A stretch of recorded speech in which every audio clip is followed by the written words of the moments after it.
Yeah, man. So, man, this week has been wild for you and me. You and sure I. has. There's proper English. It sure has. Over here, the Ron and Austino's podcast. That was a battle.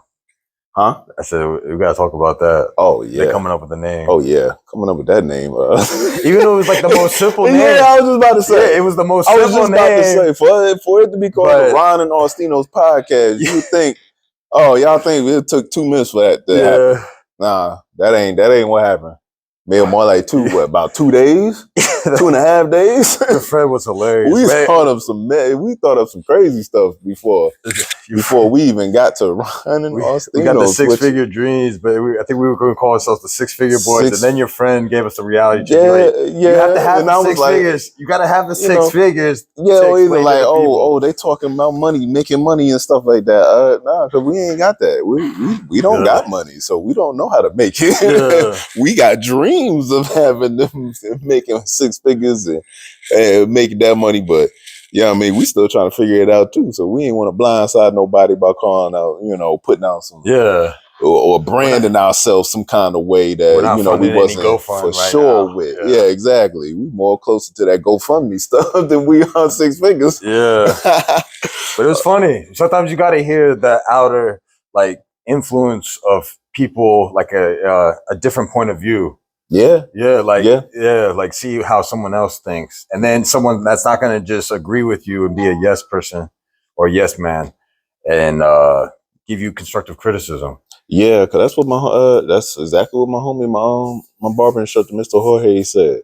He was just like, "Yeah, Ron, I really like the 6 figure." Oh, he's the one that shot that down. Yeah. He was the one that shot it down. Yeah, and that's why I was like, honestly, he did us a favor. Yeah, because imagine someone pulled up on me like Orlando Magic cheerleader, and they trying to ask us like, I'm I could do Eddie V's one time a month, not an every weekend thing, but it avoided some mess on my part too. Eddie V's, or like a fancy restaurant. Oh, that's a fancy restaurant. Yeah, Eddie V's. See, I ain't even know. I ain't fancy like that. This the dude right so, it's been a while. He be trying to wine and dine him.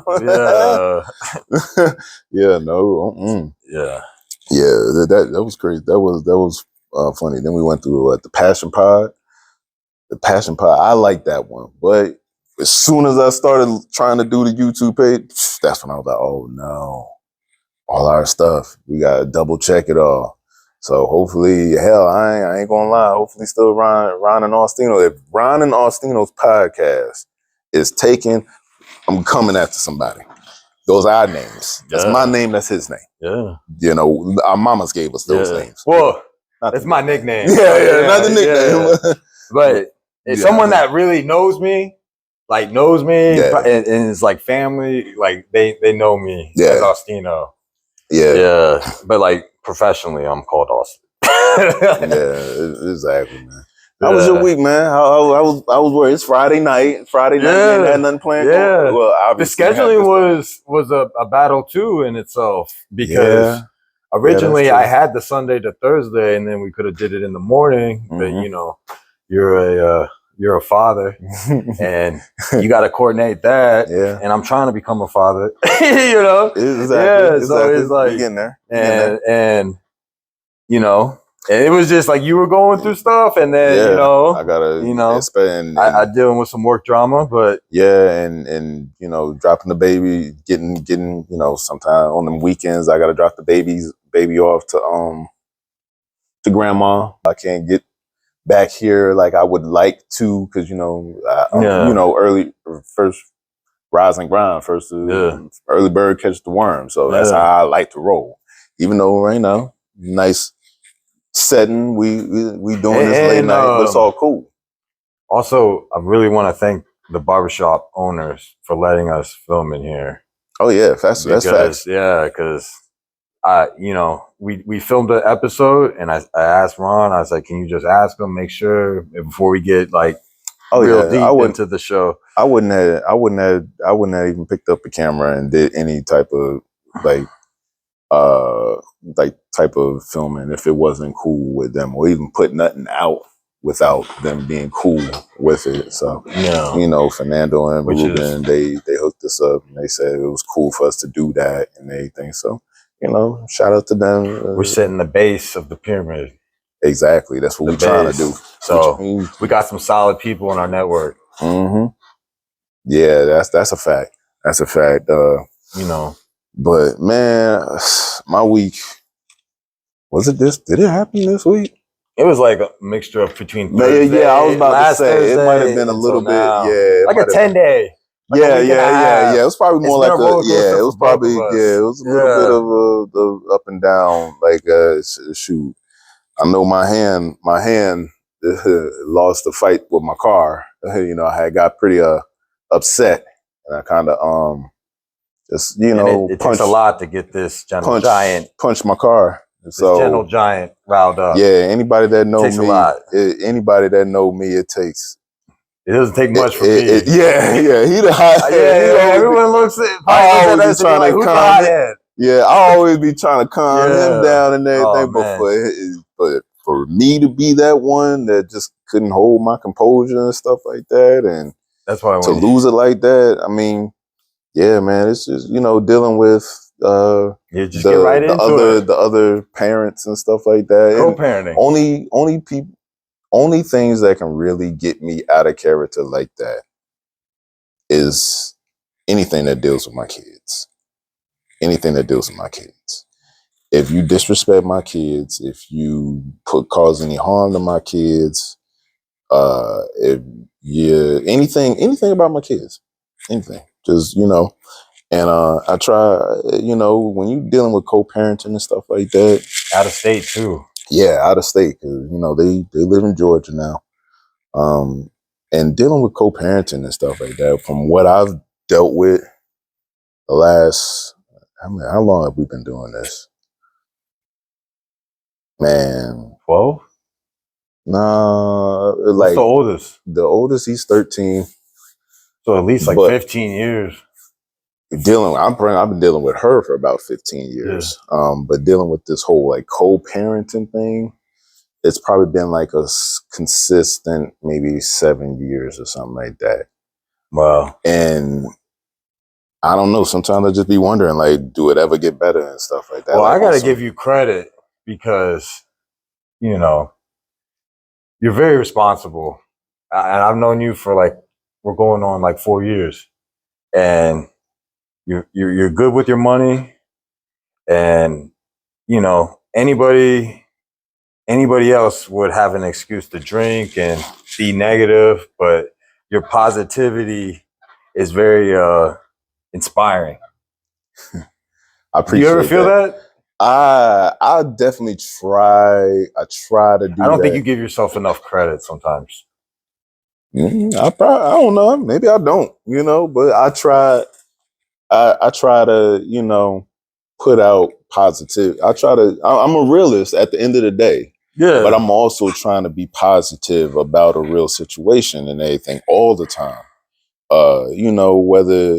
Whether it's dealing with, like I said, co-parenting or in another situation or something like that, I try to see both sides of the fence and everything. But in this particular situation, just with the co-parenting side, like my children's mother, sometimes it's like hard because I do bite my tongue a lot, and I don't say, but then sometimes it's like we've been going through this for 7, 8 years. We've been at each other's throat. It seems like she's been at my throat for at least 10 of them years, and I'm like, it's exhausting. It is. It gets draining physically, mentally, emotionally sometimes. Because, like I said, I have gotten to a point where I've become a little jaded from a lot of the stuff that she might say or a lot of the things that she might try to do and everything. But at the end of the day, it's like, bruh, all I'm trying to do is just be there for my kids. Yeah. Like, all I'm trying to do is be there for my babies. Do you ever have these type of conversations with her? You can't. I can't. Oh. I can't. I can't. I would love to have these conversations, like these real conversations, but it take the other parent to be able to see and listen, like legitimately listen. So what is she tripping about? Like what? Like if she had it her way, what would that be? Honestly, I don't even know, to be honest. Like, I just know she told me I took all her 20s. All her 20s? All her 20s. We dated when we was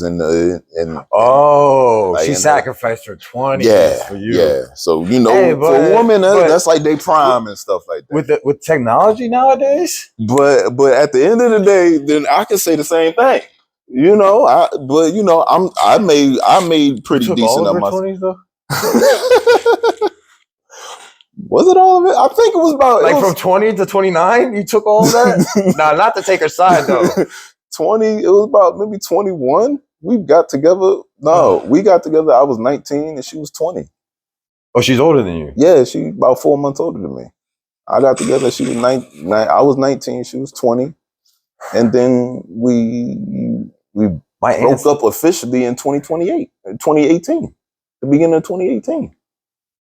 So what did she want? Was like 20, what did she want to be like on some Cardi B, tweeting out like it's hoe season or something? Like she wanted to have that hoe moment or something? Man, bro, that's what I'm confused about. I don't understand. I don't understand what it is that situation, what she wants out of her life. I just want the best for her. I really honestly truly do want the best for her. But it do seem like she keeps fighting me and just fighting and just keep kicking her brother and you know, trying to put a foot on my neck, man. And all I'm trying to do, out of state. Yeah, even out of state. Like, God, imagine if you guys were in Atlanta together. That few years ago, I had told, like, this was back when me and Nia had started dating. She wanted to move to Atlanta, and I had wanted to move there too. But then I thought about it. I was like, you know what? Damn, I can't do that. I can't do that. There ain't no way I can move back to Atlanta. Ain't no way I can move back to Atlanta with her there. Because, like you said, just that close proximity, that can't work. And like I said, man, I can't speak on her path or what, like, she wanted. All I want, really, truthfully, is just the best for her and the best for my kids. So, like, right now, like, how do the conversations go? Like, just, it's very, like a transactional, like, hey, meet the boys at the airport. I mean, it ain't never really like an airport thing, because she drives down here? I just drive and stuff like that. I mean, back in the day, that's what we used to do. We used to drive. But when they was living with me for the last 2 years, and they were going to school here? Yeah, and they was going to school here, living with me for the last 2 years. Why did they go back to Atlanta? Because they wanted to? Because she wanted to get the boys back. And there was nothing like in writing. We had did that ourselves. Okay. We had discussed that ourselves. We got everything notarized. We wrote up statements and everything. We got that notarized and stuff like that. So me and her, we did that ourselves. And even that was a hassle trying to do that. But when we tried to pretty much renew our contract with the kids, because that's pretty much how it works with us. You can't do nothing by word of mouth. Most co-parents, you'd like to try and be like, hey, can I do this? Or can I have them for this amount of time? Can I get them? Can I bring them on this vacation? Things like that. What do the boys want? If they like the boys, I mean, do they like Orlando more than Atlanta, or they like Atlanta? I mean, or they like coming here for the summer? I mean, the boys, they love their time here. They spent their time here. They made some friends. Oh yeah, for sure. Were they sad going to Atlanta? The oldest one, Jeremiah, he was a little bit, you know, he was a little bit upset. He was a little upset. You know, he was a little bit upset. He just wanted to spend a little bit more time, quality time with his moms. You know, they love their mother. You know, I can't take nothing away from that. They love their mother. You know. So you're gonna have them this summer. They just want time. They just want time with their mother. You're gonna have them for the summer. Yeah. So I mean, I just, like I said, for the most part, at the end of the day, I really just want them to have the best, you know, from both parents' side. Because if I know if I do a good job on my side, hopefully you do a good job. I'm hoping and praying that you do a good job on your side. You know, then that just makes transitions easier for everybody. Yeah. That means the kids will have a smooth transition coming down here when they coming up there, and they'll have a decent environment going back and whatnot. And vice versa when they come from up there and come down to me, spending time with their daddy and Nia. Like, you know, so it's like, it's one of them things. It's like, you know, it's tough. It is, man. And it's real. It gets but it has to motivate you at the same time. Yeah, of course. That's why you get up. That's why it is. It really is. Because I tell myself, that's why Most people would have gave up already. You know how many times I've actually thought about, like, really, like, just ghosting. I really, and this is, I hate saying it and thinking about it, because I have had that moment where it's like, you know what? Just figure it out. You know what? You know, just do that. You do your thing, because you keep fighting me. I'm trying to do right. I'm trying to do these things, but then I keep thinking about, I'm like, nah. I got these two babies. They ain't had no. I did this. You know, this is on me. These is my babies. These are my responsibilities. You know, so I got to pay for taking those 20s. You're gonna pay for taking those 20s. Obviously, man. Did we talk about that? Or? I'm sure we've talked about it, but no, I thought. Yeah. Okay. I'm gonna pay for that. Otherwise, that joke doesn't make sense. I'm gonna pay for that, but it's just, man. I just like, like I was saying earlier though.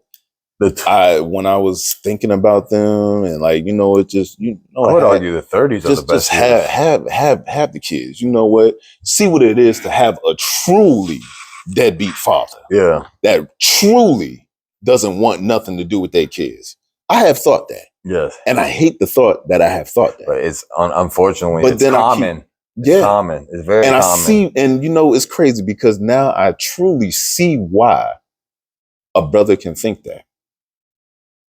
Because the mother just makes it harder for that father to be a father to his kids, especially one that wants to. Yeah. Listen, if I didn't want to be a father to my kids, I wouldn't have had them for the last 2 years. Yeah. And had them in school and put them in daycare and camps and all this other stuff. I wouldn't have did all that. I want to be in my kids' life. You know, so like I said, when I had them thoughts, it was just like, yeah, you really don't understand what it's like. To it. Yeah, at least you admit to it. Yeah, because most people, especially being recorded on camera. I'm truly man enough because I've come to terms with that. I've come to terms with that. Like some people be like, I would never. Like, at least you admit that it has crossed But then your mind. I think I got pictures. I look at my pictures in my phones. I look at I think back on my memories that I have of them. And that just motivates me. Nah. These kids deserve better. Yeah. These kids have a father that will fight tooth and nail and be there at every chance that he can get to be able to say, no, I'm going to be there for my babies. That's what they are. They're my babies. That's why I refer to them. That's, you know what I mean? Yes. My baby's he's taller than me. Yeah. He's taller than me, but that's my baby, man. Who? Jeremiah. He's 6'2". No way. Dead ass. And he just turned 13. No way. But that's my baby because I remember having him like this. Yeah. I remember passing out I remember I was the one that passed out when I snipped his umbilical cord. They over here on the couch trying to fan me down and give me, because I'm sitting there passed out because I can't breathe now. That's why I go. That's why I go as hard as I do for them babies, man. All three of them. Yeah. Like, nah, there ain't no way I could ever turn my back on them, man. You know, because they my responsibility, and I'll never. Like I said, I saw it. Do you feel that that's the, like, when you like have that motivational moment, do you feel like it's almost like a primal instinct thing? Yeah. Like you, yeah. You know, like as soon as your first one was born, like you felt that like energy, yeah. like, yeah, I have to protect him. Yeah, that was the moment that I realized, like, no matter what, at any cost. And it was him. It was for sure him. He was the one that changed me from a boy to a man, like legitimately. The birth of Jeremiah on 9/10/11. 9/10/11, September the 10th, 2011 is the day I had to grow up ASAP because of that child right there. Because he was the one that made me realize, like, oh, this ain't like a niece or a nephew or something like that. You play with a baby and you give it back to the parent or something like that. No, this child. There's no redos. No. He's literally in the next bed over. He's in the crib next to me. Like, he don't go back nowhere. Like, when he cries, it's like, hey, you ain't got to worry about somebody else coming to get him. No, he's my responsibility. So I'm the one that has to be there. So that's good, man. That you still feel that today. Yeah, because I mean, once you have your kid, you'll for sure understand. Yeah, like, you know, even though right now you're a man, if you're gonna see another level when you have your first child, especially the first one, because that's the one that really puts everything into perspective, especially for me. Yeah. That first one is gonna is really gonna like test your manhood, because now, like I was talking about, you're in that mode. We always talk to, like, we got to protect the family and protect the pride and stuff like that. You also got to teach too. That too. You got to teach them how to be like respectful to people. That too. You know, I got to teach them, like saying please and thank you, and calling adults by their last name, and opening the door for people, and stick up for people that are getting bullied, that can't defend themselves. Exactly. Not be a follower. Be a leader, and let her don't stand. I love this, Joe. This is a line from Joe Budden, and I heard this probably, man, back when I was listening to Joe like all day. It's like 05, 06, and it's always resonated with me. He said, "Pump it up, pump it up." That is definitely not the line, bro. No. I'm talking about the song. The song. See, that's everybody's thing about Joe. Man, Joe. I mean, he was on Slaughterhouse. Joe, he made Slaughterhouse. Joe is hands down. He could rap. He could rap. He could definitely rap. I'll never. There will be no Joe Budden slander with me, especially when it comes strictly down to rap. But it's just that lyrical style isn't commercialized. No, it's not like you got to really like Joe was talking. Yeah. Joe was speaking. He wasn't like preaching, but he was talking. He had something to say. I liked him on Slaughterhouse. Oh yeah, of course. Slaughterhouse was cool. And it's funny because he was the weakest one on Slaughterhouse. You thought so? But he was my favorite of all time because of the topics that he chose to speak about. But like we're saying, it goes back to the quote, the line that he said, why try to be a leader when you're a standout? No. Why try to fit in when you a standout? That resonated with me so much. And that's why I try to teach my kids and stuff like that. Why try to fit in? You stand out of the crowd. Yeah. Don't try to fit in with everybody. Like I said, you know, trendsetter. The old saying, well, if your friend jumped off the bridge, would you? Yeah. Don't fit in. Don't do that. Stand out. Set your own paths. Set your own trends. Do your own way. Do it your own way. You know what I mean? Because that means people would like if you, and especially if it's kind of cool or something like that. That means they'll gravitate towards you. You know, they'll want to be like Jeremiah, or they'll want to be like Jaden. They'll want to be like Mahart. You know, and you know that's why I'm trying to. That's what I'm trying to do nowadays. That's what I'm trying to do nowadays, right now, man.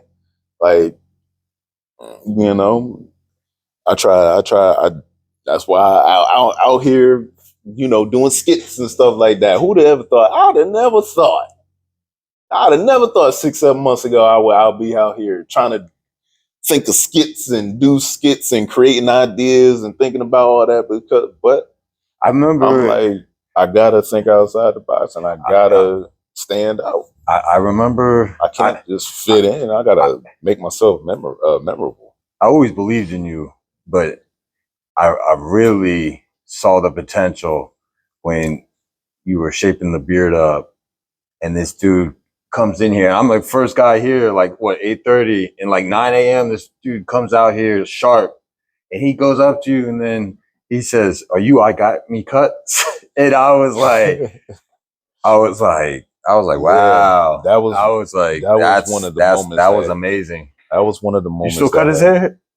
Nice. That was one of the moments that hit me too, because it was motivational and inspirational. And that's when I realized. That's why I was like, it's really good. You know, we had a mutual friend. I said, this is the only way.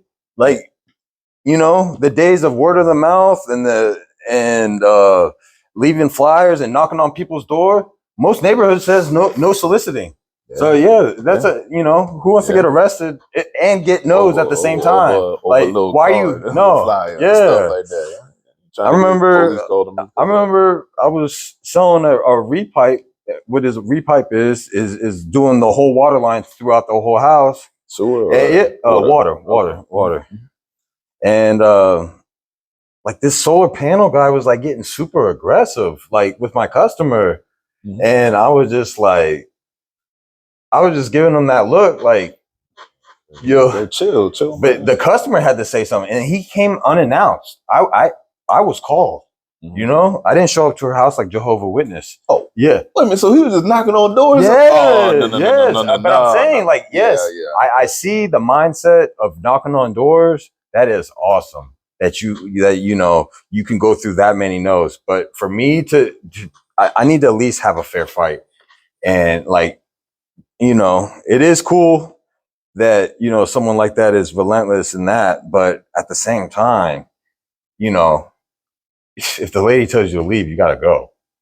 So, you know, he was saying all types of stuff, trying to be like, oh, roof, you got to leave. I know a plumber. Like, dude, I'm right here, man. Yeah, like, there's a plumber right here in her face, right in her hallway, too. Like, I know what you're talking about. Yeah. I know what I'm doing. I remember one time, sold it. Had five. Big money.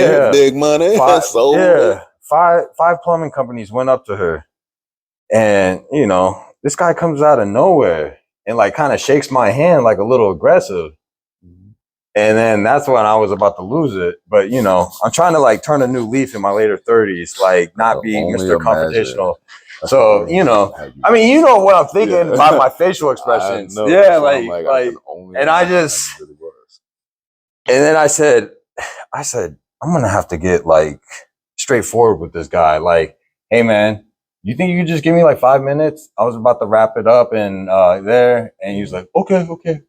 But I was like more pissed off about him shaking my hand so hard. Like what's up, little man? He was trying, like, he was trying to check you out. It's always the little guys. It's always the fucking little guys. The little dudes? Yes. I don't know. They got to test themselves. You know, like, I don't know. Like, we're almost a target. You know, being over 6 foot, like, but you know, I mean, I guess in a sense of a little guy, like a little vertically challenged or something like that, you don't want to. Even the customer, like, I'm not even being me. She said it. She was like, yeah, he's kind of aggressive and short. She had like a little Long Island accent, but I mean, they got that little man syndrome. Man. Yeah, you know, they gotta for sure test themselves, man. Make sure they got it. You know, to make sure they still a man and everything. I mean, I bet us we already naturally gonna get that, like, oh wow, you're over 6 feet, so you're I'm not a manly, bully though. you know. I'm not a bully. Yeah, I mean, no, yeah. You just want to finish shit. Yeah. I could. You could almost say. Don't try you. That's what it is. You could say. I mean, am I petty? I can be petty. Yes. At least I admit it, right? Yeah, you can very much be petty. Like, I have to get the last word. I have to do eye for an eye. Yeah. Like, if you disrespect me, I got to do it times 10. Like, yeah. And that's something I'm working on, because it almost like that anger paralyzes me to the point where, like, it drains me. Because it takes you away from focusing, like, on really, like, truly focus, because you're focused on something else now. Like, you focus that anger that whatever you're angry at with him, now all you want to do is get back, or you ain't even worried about, like, whatever, just say whatever, just saying. You ain't worried about your next job. You ain't thinking about how I can get better. Oh, damn, I missed this repercussions sale. Or, what's the word? Repercussions of, like, your consequences. Repercussions of your consequences and everything. Repercussions. You can't. You might not even be thinking about, like, oh man, damn, what did I do to be just as far as work wise? Like, damn, what did I do to be able to miss this sale or something like that? Because you're sitting there thinking about, oh, fuck him, he owed me money, he took my sale, or blah blah blah. Whatever the situation is. Because I've seen you in certain aspects get tight, and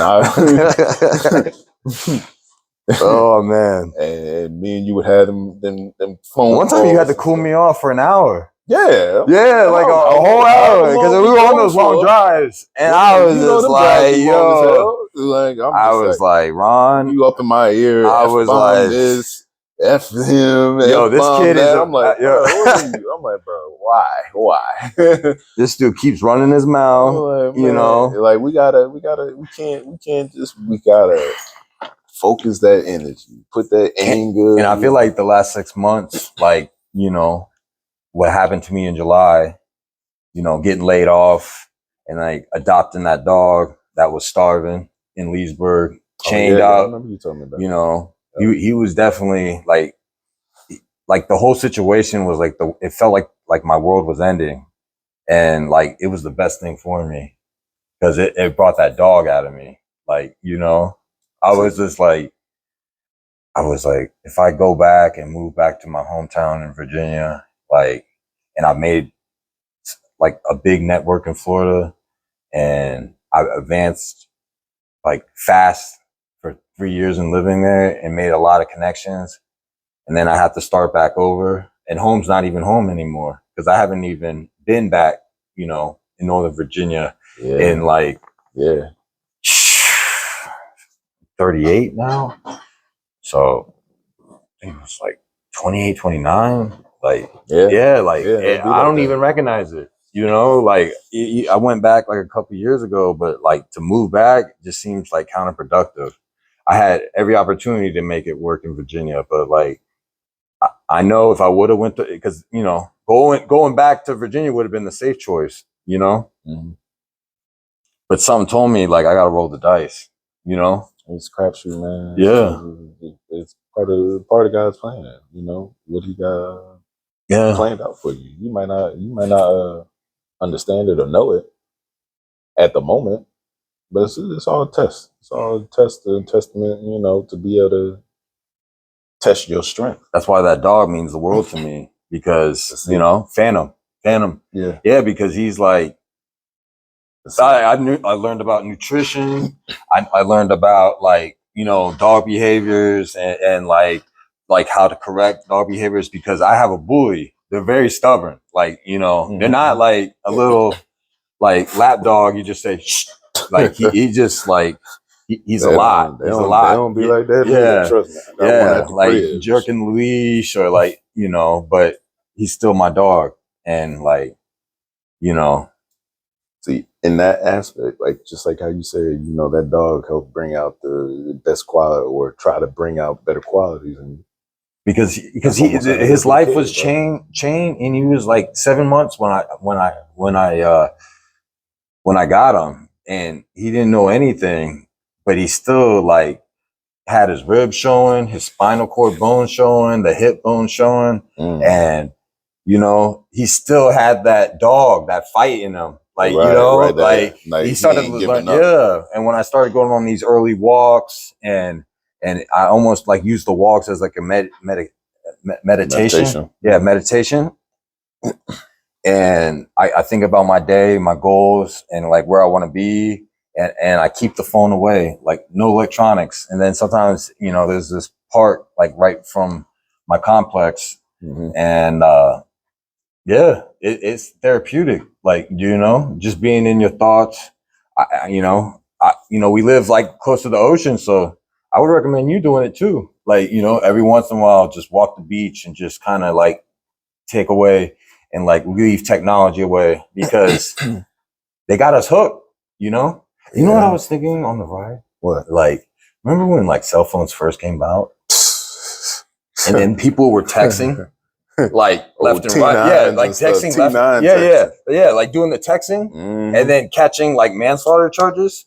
Whoa. Yeah, no, like texting and driving and then hitting somebody and end up killing somebody. Not on purpose or no, on accident. Yeah. Like texting. Remember, like when people first started doing that. Yeah. But you never hear about the stories, is because the humans have adjusted, and it's like they're so programmed they can drive and like, you know, and look at the phone at the same time. So it's just like how funny how humans adjust. Because like you said, like how they adjusting. They got motherfuckers. You literally got police officers that are in their car with their video, you know, doing whatever, you know, especially like them ones that are like social media police officers and stuff like that. I know. They can be in their car on their phone and, you know, doing whatever, or hell, even driving. So it's like, do you feel like social media is like people have that inner like wanting to be famous? Like, do you think, I mean, the only reason I want to do it is for business and empowering myself, and like if I can inspire someone, that would be cool too. But I'm not necessarily trying to be like Mr. Million TikTok videos or like anything like that. But it's just like, that's why I do feel awkward. Like, you know, you told me to reopen my Facebook and Instagram, is just because it's just, I don't know. I mean, I see what you're saying, and like, you know, to like let someone in my world, and not to say like I care what someone thinks, but you know, I haven't done it in like 6 years. Like, I haven't made one post, you know, or anything like that. But I'm gonna do it because, you know, just like this is uncomfortable, but you know, the social media thing, I'm actually more comfortable doing this than posting stuff on Instagram and Facebook for me. Me too. I'm so comfortable doing this right here. I can do, even compared to like doing the skits and stuff like that. And a lot of times I'm doing it by myself. Yeah. So, you know, I'm saying, the guys got a joke about it. They'll say like, oh, Ron always talking to himself and stuff like that. Yeah, obviously I do, you know, I just got that habit, you know, but, but yeah, this right here is so much more comfortable doing this compared to like, you know, because with the skits and stuff like that, it's just, I don't feel like sometimes with social media, like if I go to the Grand Canyon, I don't necessarily have to do a selfie. Like be like, yo, I was here. Like, you know, like I that's the part I don't, and like, I'm not hating on anybody that does it. Like, do what you do. It just makes me feel uncomfortable, like doing that, or feeling like I have to prove that I was here and look at me now. Basically. So I'm trying to think back when I started like really, what the reason was for social media, or for me back when I was doing like, let's say my art. I was doing my artwork back in like 2015, 14, 15, 16, something like that. I did that for about a good 3 solid years straight. And I think for me, it was just outlet, man. At that point, I always seen social media as more like an outlet. I thought it was like at first for me, because that's when I really started. You know, I can, especially like in, let's say, Facebook. Facebook, I'd post back then. I was just posting memes and shit, stuff like that. You know, so I wasn't taking nothing serious. I'd post a picture or something like that every once in a while, every blue moon or something like that. But it was just for me. It was just to put it out there. You know, I had no rhyme or reason for it. I was just, if I wanted to post a picture that day, I'd post a picture. It didn't matter what I was. There's plenty of pictures of me just randomly, like, especially like early on in my like social media time. Like, I remember one picture I posted a picture. It was like February. It was about February around this time or something like that. And it was nice and cloudy, and I'm just out cruising. And you know, it was just cause. It wasn't a rhyme or reason. It was just cause. That was my mindset back then. Just cause. I ain't had no reason. I wasn't trying to be like, you know, like some type of influencer where I'm like, oh, I'm making sure I'm posting every single day, or I'm making sure I'm doing this, that, and the third, posting a video every single day. No. I was just posting just cause. A lot of times it'd be meme or two, posting memes, send memes, things like that, you know. But now my mindset had shifted. It started shifting when I was doing my artwork. That was when like I said on the last one. But it was a good outlet to promote yourself. And that's what happened. On the last one, at first, what was happening was I was using it for therapy. I would use my artwork, and then I do some art, whatever that day, and then I post. Oh yeah, I was able to sell a few pieces. Yeah, I was able to sell, but the over biggest thing, yeah, nice. Yeah, I was able to network with certain people. Because art is subjective. It really is. And I don't know how. Matter of fact, we go back to Joe Budden. It's funny because Joe Budden, he got 2 of my art pieces. No way. Mm-hmm. He got 2 of my art pieces. You gotta show him love from now on. Yeah. Oh, Joe, like I said, man, he's always. You hear about the doorbell thing? Like I said, man, there ain't gonna be no slandering. Yes, I have heard of it. No, but he had a valid point. Like, he had a really good alibi, and he beat the case. Because I ain't even hear no more. I watched it. I watched the episode. I like Joe Budden. I think he's funny. Joe, that's my guy. I mean, the funniest thing was when he checked the Amigos at the award show. Oh yeah, he said, "Wrap this up." That was a minute ago now. Yeah, that was funny. That was back like almost before like he was doing the pod. I think I saw a video of some Drake fan was saying like OVO, and then he was chasing. Yeah, he was chasing them with the rocks and everything. And like rocks! That. Oh, and the dirty holy wife beater and everything. So. Well, you want to know how he beat the charge? What happened? So I guess him and the neighbors have been like having problems, and he has problems sleepwalking. So he was like on the door camera, and they filmed him on the door camera, and he was nude. Yeah. But the lady tried to say, "Oh, he was in here trying to." I can't say that word. But, you know, like assault. Yeah. And long story short, I mean, not to get in details, but I guess I am, but he wasn't hard. So there you go. And then his dude, it was a funny story. You got to watch it. It's hilarious, actually, because his girlfriend stuck up for him in the court case. Yeah. And then the judge asked him, be like, was he erect? And she said, no, ma'am. No, ma'am. And so she was the star witness. She was the star witness. And then the other star witness was the doctor to confirm that he sleepwalks. Oh, so then these people that thought they were gonna like slander his name and make him look like some like freak and like some type of animal, like got caught in lies. And I love it. You know, like beat the case. Shout out to my guy Joe Budden, man. Yeah, that's That's really cool. That I didn't know. Cases always, and you know, you still. I don't know if he still got because it was a picture of Sin Santana holding a baby, but this was back when someone different. Yeah. This was back when the baby was a baby. Like, what happens to those Instagram women? Like, when they cash out on a basketball player, they can never like date like a normal dude, like even like a good dude, because they want that lifestyle. And then even if you do find that rich dude, do they have the same swag as a basketball player? Like do you think they even think about love, or is it a lust thing, or is it just like about getting? Honestly, at that point, maybe the first one or something like that. And it depends on like when they meet that person, or it don't necessarily even have to be a rapper or something like that.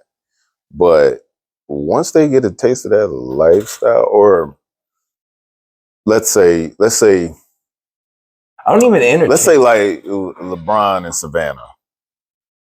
They've been together since high school. Since high school. Since before he was even before the Nike contract. Yeah, way before Nike footwear and everything, since before 03, before he got into the league. You know, if God forbid something happens to them right now, Savannah ain't going back to the mailman. She ain't going to him. Savannah ain't even going to a doctor.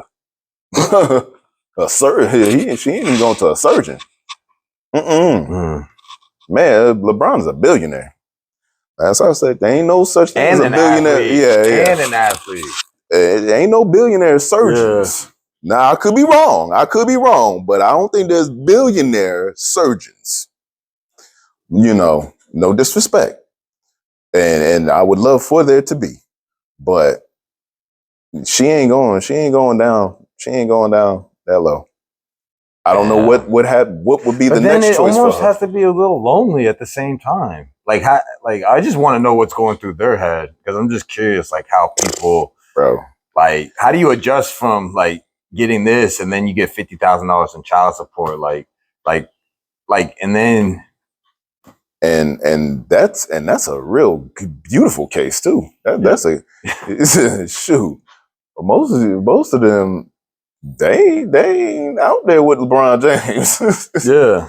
You know, so they out here, and you know what they got. That's, I would assume, from everything it looked like it's love. It looked like it's real love. They've been together, I don't even know, 20 plus years or something like that. LeBron been in the league for 20 years. They've been together before that. No, longer than that. He came in at 18. He's 40 years old. Yeah, he's 22. He's been in the league for 22 years. So let's say 25 years they've been together.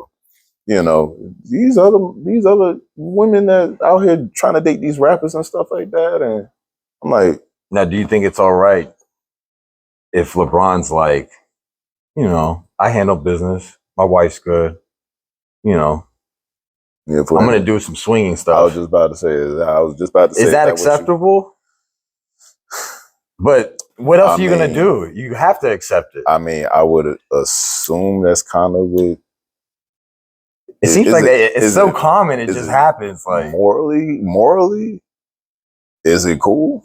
No, of course not. You know, but at that time, it's like LeBron's that. It's like, hey, ma'am, you kind of know what this territory brings. There's women everywhere. You know, you kind of know what this territory brings. So she's and cool. You know, you cool. You got you got many big beautiful homes, healthy beautiful kids, wonderful kids. You know, like you're living a wonderful lifestyle. He still comes home every night. You know, maybe not on the road on the road nights and stuff like that. You know, but you know. At the, you know, if that is something that he would like to indulge in, man, I don't want to think LeBron, but I don't know, man. Yeah. Ain't no party like a Diddy party does not go well for the question is, 2025. If you had to put money on it and you had to put the house on it, if I had he stepped out, I think he did some things at them Diddy parties. That's like he hooked up with other women. I will say there's been some things. So my question is society, they accept it if you're a powerful man because you're allowed to do that? Yeah, I think we was having something like this. We was having some kind of conversation like this in the shop not too long ago, and LeBron, he was what's the word? He was anointed the chosen one at 18 years old. So everyone started looking at him like, and then after at 18 years old, this kid was, he was doing his thing. Rookie year, 25-5. Okay, cool. All right, that's real good rookie number. I heard something though. That's a good year. I heard Carmelo had a better year. I personally think Carmelo had the better I heard rookie year. A basketball podcast where they said, I personally think Carmelo had the better rookie year. He had a rookie year, and he took the Denver he took them to the playoffs. I heard, like, that's why I like hearing these podcasts, because you get to hear the backstories. I heard George Karl was a role player. I think we talked about this. He was a role player. He was never a superstar, so he was envious. I forgot who George Karl played with, but he was definitely a role player. But he said this to Carmelo. He said to his face the second year, I guess he started coaching Denver. He said, "You're overrated." And I guess he has problems with everybody from the Denver roster. Yeah, from that time. Yeah, him and Kmart. Kmart always said it's on site. He said that? Kmart said it's on site. Oh yeah, he's wild. Man, listen, Kmart was a New Jersey net, boy. Yeah, I remember them days. I think he's from Dallas. New Jersey net, not Brooklyn. New Jersey. There was a team there before, but yeah, he's from Dallas. Yeah. But yeah, I think he can fight. Hell yeah, he can fight. I ain't gonna try. I ain't gonna test him. Nah. Yeah, I don't even think both of us together. It's easy for me to say, no, I would never do that. But like, that thing is thrown at you. You can't. The cheerleaders. You can't get to that type of power and fortune and fame and without having to do something for that higher power, because they're going to anoint you, but you have to do something for them, whether it's sell your soul, whatever you got to do. I don't know. That's some whole nother stuff that ain't nothing about. When all the shadiness stuff is going on in the government. Listen. Of course. Like this is, it seems like give them the 6 years. Be like, hey, we're gonna take some restitution. But like give the man 20, 25 or life, it just seems out of control. He's a wild boy. I mean, for sure, he's a wild boy. But now, my whole thing is, if the people that he's having wild parties with, they're doing it volunteering. But if they don't know that they're getting filmed doing these acts, because some of these motherfuckers, they got wives and kids and all this other stuff at the crib. Those videos, if they don't know, extortion purposes. Yeah. If they don't know, that is illegal. That's what I'm saying. But now, if you tell me, like, the thing is like, to me, like, sex trafficking is when you're like, let's say, like, you take someone's passport and you put them on put them on Craigslist. I can see how that's extortion, and that's sex trafficking. That's the part so it's not like he was going in the strip club and these strippers were like, hey, fuck it, I'm gonna ride on this because this is Diddy. Like he doesn't need to do any of that. Like he already has the notoriety. That's why I'm like, something's fishy on the government's end with this whole case. Like it's just like they're not saying everything. But the thing is, what I believe Diddy, and this is what I think Diddy likes to have that power and that fear. Yeah. I do believe Diddy is out here telling these girls like, yo, come ride with me, come do this with Shorty over here, or come do this with this dude right here. And, obviously rub all the baby oil and stuff on. But see now, But that's let me illegal? finish. Let me finish up my point before I lose it. But see, I believe doing all that, he is telling these people like, "Hey, I'll put you on my next album. Hey, I'll put you in my music video. Hey, I'm gonna do this, that, and the third. I'm gonna pay your way through whatever. I don't know, law school or something. Yeah. I don't know. And then when he don't do it, guess what happens? You got a disgruntled person. And I don't know, I'm sure you heard this with the baby oil. The baby oil was laced. The baby oil is laced. I have like ecstasy on it or something. Yeah, it's laced with I can't remember exactly pink what cocaine. it is. Pink cocaine. I don't even know. I don't believe I heard that anywhere. Yeah. But what was I about to say? That white dude that he got arrested the white dude got arrested. He was his drug dealer. Yeah. The little white boy. And the whole thing was confusing. Is you knew something was coming because they let him go, and then Diddy thought it was all sweet, and it wasn't. But boy said, "Hell no, boy! I ain't going down for this dude. I only met him a few months ago." Yeah, he said, "Yeah." But the whole thing is bizarre. Yeah, about as bizarre as Luka getting traded to the Mavs. Nah, even more bizarre. Like the whole thing in the world is bizarre. Like, yeah, no, man. That. Do you feel like there's a future for our society of getting better and treating everybody with respect? Like that's the popular and be like, we looked at this at like you know how we look 80 years ago and like, oh man, they used to treat people like that, or you think it's gonna get worse or better? Worse. Mm-hmm. Definitely gonna get worse. Is that because of the social media or you know the phones, or what do you think it is? Like people just don't have morals anymore? I just this. Damn, I hate to. Every decade it seems like it's getting worse. I hate to, like blame it on a generation, but Speak your mind. The generation, man. So I look back, our generation.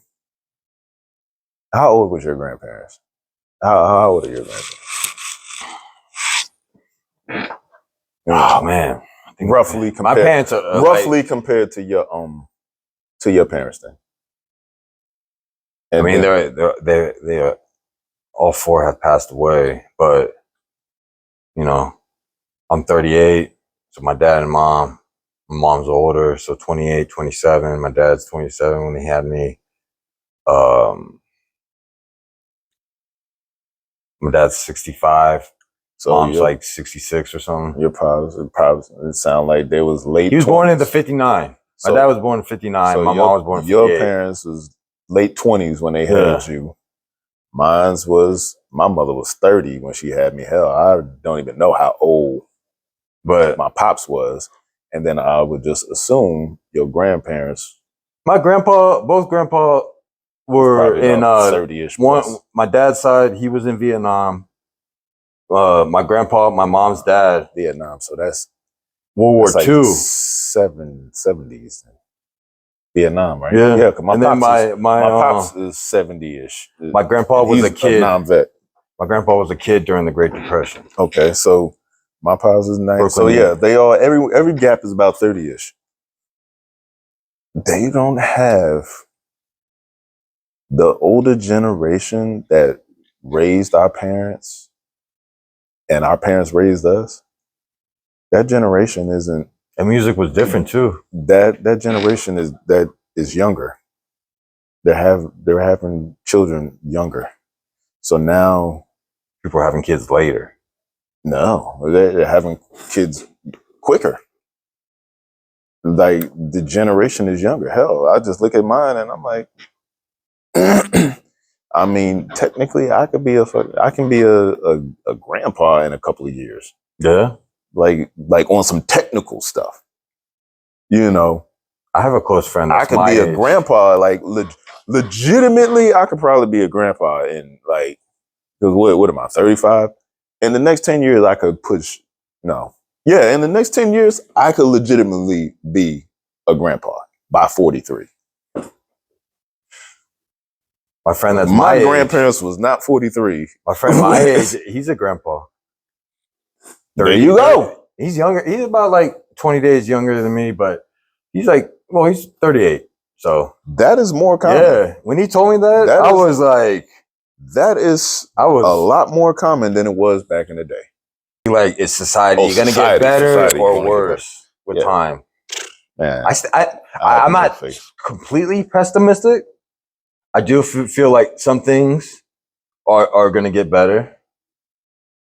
I would hope so. Honestly, I would hope so. I feel like some of the things that we do is going to be considered barbaric, like, keeping Shamu and SeaWorld in these tropical climate. It's sad. It is sad, like what they're doing to those killer whales. And people don't think about that stuff. And I think people are going to look back 30 years and I can't believe people used to do that. Or I can't believe people used to internet. I hope I never thought of that. Oh, I watch documentaries. That really got me inspired. Right. I gotta give credit. They live in Arctic water. Yeah. They live in Alaska. Yeah. They need to be put in big pens. They can't be let go in the wild because they're not gonna know how to hunt for themselves. But they need to be in cold water. That's why they're so mad and killing trainers and all that stuff. They don't like that. They don't want to be in the pools. Yeah. They swim thousands of miles, bro. It's prison. It's a fancy prison at SeaWorld. That's why I can't support. I almost called my dog Shamu, but I was like, I can't support that. I can't support SeaWorld because when I watched that documentary, it was on CNN originally. This is why documentaries are so good, bro. Oh yeah, yeah. Because if I can't learn anything, it doesn't entertain me. I like to watch. I like to watch docs too. I mean, I watch the shows with Nia and stuff like that once in a while. But on my day, when I watch the docs, it's usually like on my time off or like whenever I got spare time. Well, the Blackfish documentary, just to give you a quick summary, is basically there's a lot of incidents with these killer whales wilding out on the trainers. Yeah, like straight up, like killing them. Grabbing their leg, frustrated, it's just sad what they're doing to them. Yeah. And a matter of fact, I went to a show with my ex and the killer whale wasn't having it, bro. He didn't want to perform. He didn't want to do any of that with the food. And they said, sorry, he's not going to perform today. I'm just like, let that fucker go. Let him go. Let him go. At least if you're not going to let him go, at least put him in appropriate pens where you can monitor them and they can be free. But it's sad what's happening to those. And it's right around the corner from us, dog. That's the sad part. Is I can't do anything. I can't get a magical helicopter in a crane and just free Willy. Michael Jackson. That was one of his best songs. What was that song? Which one? I don't know which one. The Free Willy song. God, I can't think of that. But one of my favorite Michael Jackson songs, not to get off topic, is Man in the Mirror. All-time favorite. Yeah. But I can rock with that. Yeah. Lady of My Life is mine. Yeah. Yeah. But that's what I'm saying. I hope it does get better because there's a lot of stuff that's going on that's not right in the world. And there's a lot of people suffering that are innocent in this whole thing, especially the Israel thing and Gaza thing, the Ukraine thing and Russia thing, and, the Israel and Iran and how, do you know what a proxy war is? Proxy war? Nah. It's not where you get directly involved with the country. So basically, it's some type of internal or something close to. Financially, America is supporting Israel and Ukraine. Yeah. Not for humanitarian, like they're trying to make it seem like. Oh, yeah, of course not. It's never for that. No. Israel's in a good spot, military location. That's why America likes Israel. And this is the real reason and the bottom, and this is the truth. And Ukraine has minerals that could benefit America. So they're funding, the war. Mm-hmm. Putin's problem is that they want to put NATO on the border, and he's not cool with that.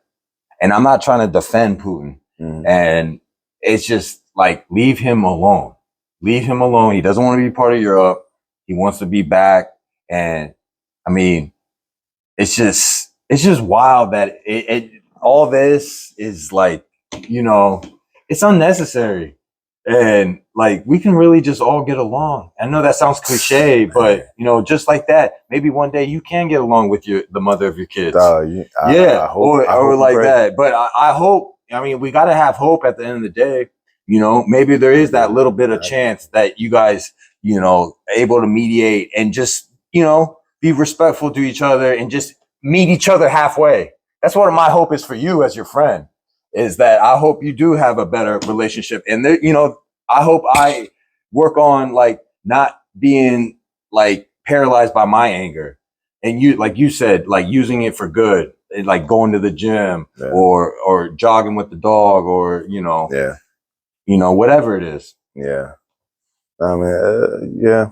I mean, we got to have hope. I mean, we can't just say it's going to get worse, because, you know, you're right. What is it to look forward if it's going to get worse? We might as well just start worshiping the devil. You know, like if it's going to get worse, like, you know, like if it's going to be negative. So we got to have a little hope. And I think that is what success is hoping that you get to that 1% celebration, because everything we do in life is 99% work. See, you hit me with them not pessimistic bars, but you know, like them hopeful, optimistic, the optimistic bars and stuff. And it's just you sounding like my wife, because I'm the realest in the house. I'm like, no, this ain't happening. This ain't about to happen. She be hitting me with them optimistic bars, and I'm like, you know what, you right, babe. And I mean, right now, you hitting me with them optimistic, the Austino Chronicles of philosophy, and I'm just like, you're right. You're right. I mean, I always do. Like I said, man, I really do hope and pray that we can. It's easy to be negative. I know, and unfortunately, that's why the news is so bad, because that's what sells, is negativity. Yeah. Do you see CNN or Fox News donating to those families with the truck that went through New Orleans? The guy just went there, lost his mind, and we don't know what he went through overseas, and that the government's not taking care of his mental health. So somebody has to take accountability for this. He was living in like, you know, this is one of our war veterans, and he's like living in. Remember that movie I was telling you about, Manchurian Candidate, with Denzel Washington? And he has like all the newspaper articles, just like that, just like obsessive, like, oh, the government this, government that. But, you know, like I just want someone to step up, and maybe it's us, bro. You know, it is the people. Yeah, it is going to have to be the people. Like someone's got to step up. First and foremost, it has to be someone has to call. We can't keep relying on this. We have to do this for another topic, but we can't keep relying on people in the government to be able to take care of us. They want you. The government wants you to take, so they can do all their so they can control us and have us like, oh, thank you so much, Mr. Governor, Mr. President. You allowed me to get this. No.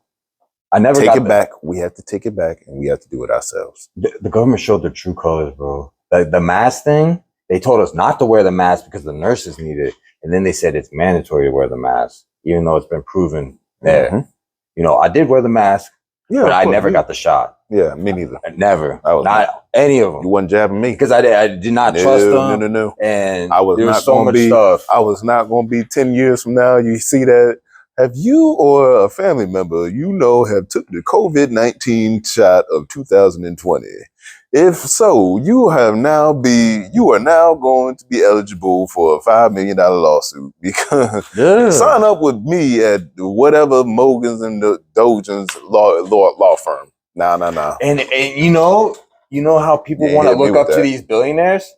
Those billionaires showed their true colors. They weren't helping us.